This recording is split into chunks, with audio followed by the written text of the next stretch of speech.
ఎదురుగా నటరత్న ఎన్టీఆర్ 200వ చిత్రం కోడలు దిద్దిన కాపురం విడుదలవుతోంది. 1970 అక్టోబర్ 21న కోడలు దిద్దిన కాపురం సినిమా రిలీజ్ డేట్ ప్రకటించేశారు. అదే సమయంలో యాక్షన్ క్వీన్ విజయలలిత నటించిన రౌడీ రాణి చిత్రాన్ని రిలీజ్ చేయాలని నిర్మాత ఏ పూర్ణచందర్రావు డిసైడ్ అయ్యారు. నిజానికి ఎన్టీఆర్ సినిమా రోజునే రిలీజ్ చేయాలి అన్నది పూర్ణచందర్రావు ప్లాన్.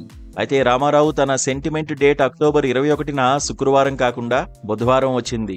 అయినా కూడా అదే రోజు తన 200వ చిత్రం కోడలు దిద్దిన కాపురం విడుదల చేయాలని నిర్ణయించారు. తర్వాత 2 రోజులకు అక్టోబర్ 23న పూర్ణచందర్రావు తన రౌడీ రాణి విడుదల చేశారు. విశేషమేంటంటే రౌడీ రాణిలో టైటిల్ రోల్ పోషించిన విజయలలిత కోడలు దిద్దిన కాపురంలో వ్యాంపు రోల్లో కనిపించారు. విజయవాడలో ఏర్పాటు చేసిన ఎన్టీఆర్ నిలువెత్తు కటౌట్ కు భారీ పూలమాలలు వేసి జనం క్షీరాభిషేకాలు చేశారు. రౌడీ రాణికి కూడా అదే ఎత్తులో విజయలలిత కటౌట్ ఏర్పాటు చేయడం అప్పట్లో విశేషంగా చర్చించుకున్నారు. ఎన్టీఆర్ ప్రెస్టీజియస్ మూవీ ముందు రౌడీ రాణి నిలదొక్కుకోదనే అందరూ భావించారు. అయితే రౌడీ రాణి సైతం ప్రేక్షకులను ఆకట్టుకుంది. అందుకు కారణం ఆ చిత్రంలో విజయలలిత చేసిన ఫైట్స్ అని చెప్పక తప్పదు. అలా అప్పట్లో యాక్షన్ క్వీన్ గా జేజేలు అందుకున్న విజయలలిత ఎక్కువగా ఐటమ్ గర్ల్ గానే కనిపించడం గమనార్హం.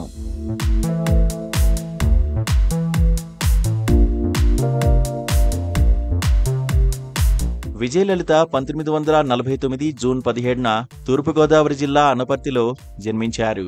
బాల్యంలోనే సంప్రదాయ నృత్యంలో శిక్షణ పొందారు. అప్పట్లో పేరు మోసిన నర్తకి కుచల కుమారి డాన్సులు చూసి విజయలలిత కూడా ఆ తీరున తన నృత్యంతో మురిపించేవారు. అలా విజయలలిత డాన్స్ చూసిన వారు సినిమాల్లో చేరొచ్చు కదా అంటూ ఉండేవారు. చుట్టూ ఉన్నవారి ప్రోత్సాహంతోనూ తన అక్క సహకారంతోనూ విజయలలిత మద్రాస్ చేరారు.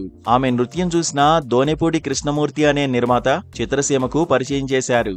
డాన్సుల్లో విజయలలిత స్పీడ్ చూసిన సినీ జనం మొదట్లో ఆమెలోని నర్తకికే జై కొట్టారు. అలా పలు చిత్రాల్లో ఐటమ్ గర్ల్ గా సాగారు విజయలలిత. కొన్ని చిత్రాల్లో క్యారెక్టర్ యాక్టర్ గాను వ్యాంప్ గాను మురిపించారు ఆమె. నటరత్న ఎన్టీఆర్ నటించిన అనేక చిత్రాల్లో విజయలలితకు కీలక పాత్రలు ఇచ్చి ప్రోత్సహించారు. జానపద పౌరాణికాల్లోనూ విజయలలిత తనదైన బాణి పలికించారు. అప్పట్లో నర్తకిగా ఎల్ విజయలక్ష్మి ఎంతో పేరు గడించారు. ఆమె కంటే స్పీడ్ గా డాన్స్ చేస్తూ మురిపించారు విజయలలిత. కొన్ని చిత్రాల్లో నాయికగాను నటించారామె. ఎన్టీఆర్ జోడీగా ఆయన సొంత చిత్రం వేములవాడ భీమకవిలో నటించారు విజయలలిత. ఇక కృష్ణ సరసన జోడీగా చలాకీ రాణి కిలాడి రాజాలో కనిపించారు. అనేక సినిమాల్లో యాక్షన్ ఎపిసోడ్స్ లోనూ విజయలలిత అలరించారు. కేవలం మాతృభాష తెలుగులోనే కాదు దక్షిణాది అన్ని భాషల్లోనూ విజయలలిత నటించి ఆకట్టుకున్నారు.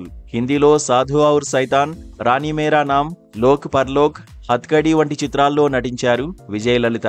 ఆమె అక్క కూతురే లేడీ సూపర్ స్టార్ గా రాణించిన విజయశాంతి.